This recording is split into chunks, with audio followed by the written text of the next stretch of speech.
Evening ఫంక్షన్లో చూసుకుందాం ఇష్క. వెళ్దామా? రండి.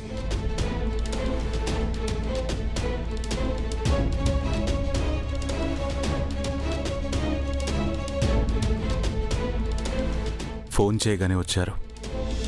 అలాగే ఇప్పటి వరకు ప్రశాంతంగా ఉన్నారు. థ్యాంక్ యూ సో మచ్ మామయ్య.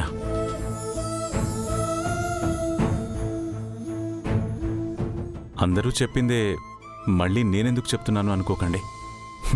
ఇప్పటి వరకు మా చెల్లి నన్ను అడిగింది ఏది నేను కాదనలేదు.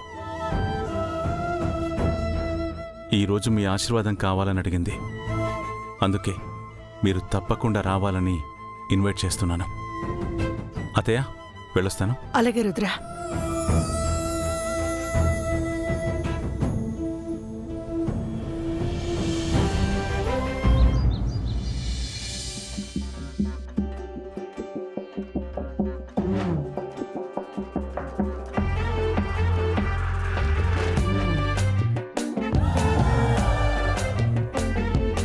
అమ్మా నాన్న సుధా అత్తయ్య వాళ్ళ ఇంటికి వెళ్ళినా కూడా హిట్లర్ ఏమీ అనలేదా?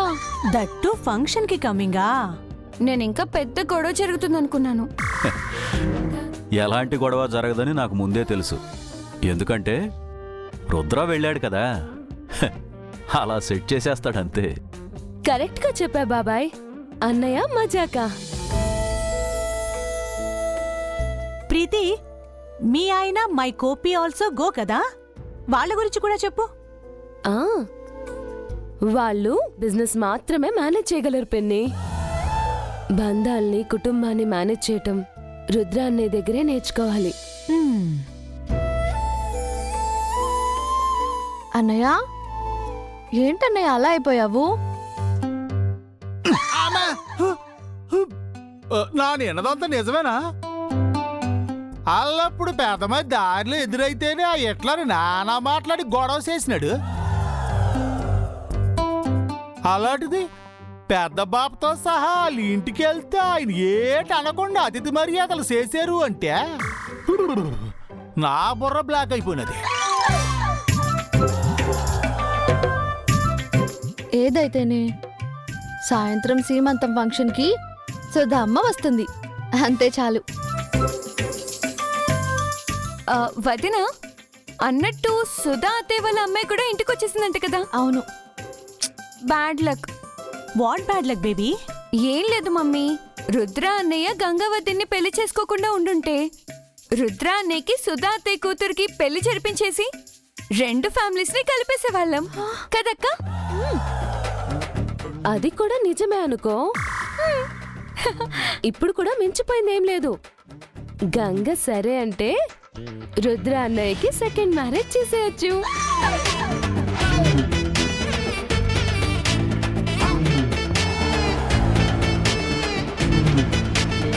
అప్పుడు మనకి ఇద్దరు వదిళ్ళు. స్నేహ, నిన్ను ఆగు, ఆగు.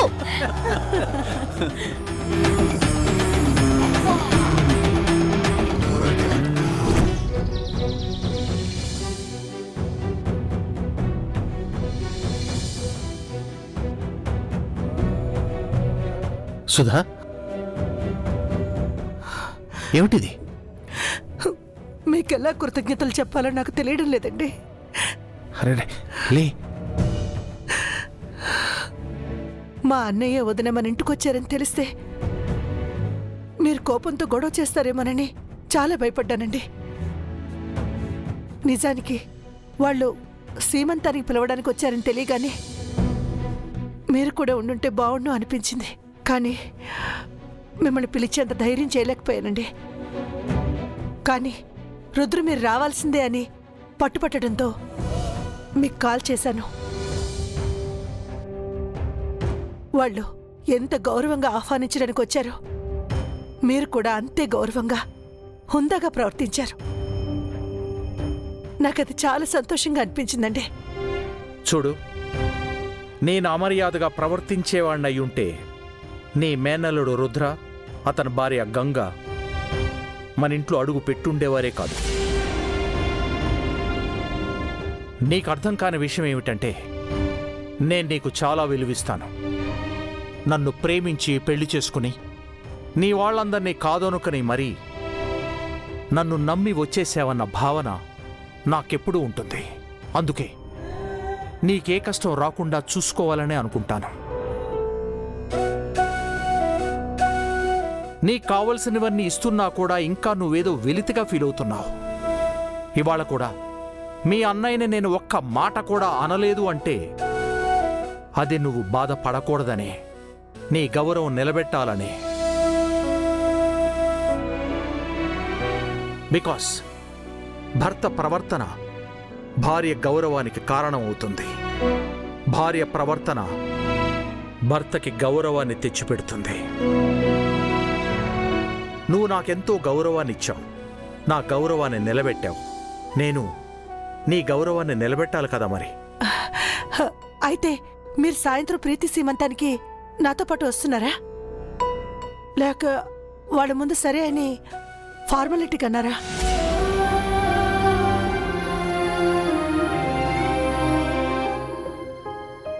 Give respect and take respect అని అంటారు. మీ వాళ్ళు నాకు చాలా గౌరవం ఇచ్చి ఇంటి దాకా వచ్చి పిలిచారు. నా గౌరవాన్ని నిలబెట్టుకుంటాను. వస్తాను. ఇదేంటి, ఆ వీరు బ్రో ఏమో వీళ్ళ ఫ్యామిలీకి వాళ్ళ ఫ్యామిలీకి పడదన్నాడు, ఈయనేమో సాఫ్ట్గా రెస్పాండ్ అవుతున్నాడు. వీళ్ళంతా కలిసిపోతే మేమనుకున్నది జరగదు.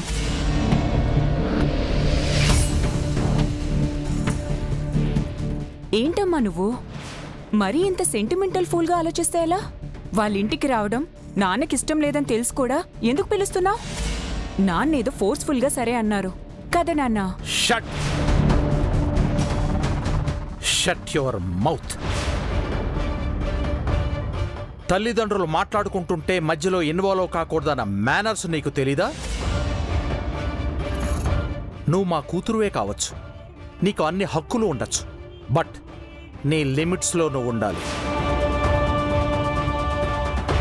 నిన్నెవరో స్పాన్సర్ చేసి చదివించారు అన్నావు. నేను బాగా చదువుకున్న అమ్మాయిని అని అన్నావు.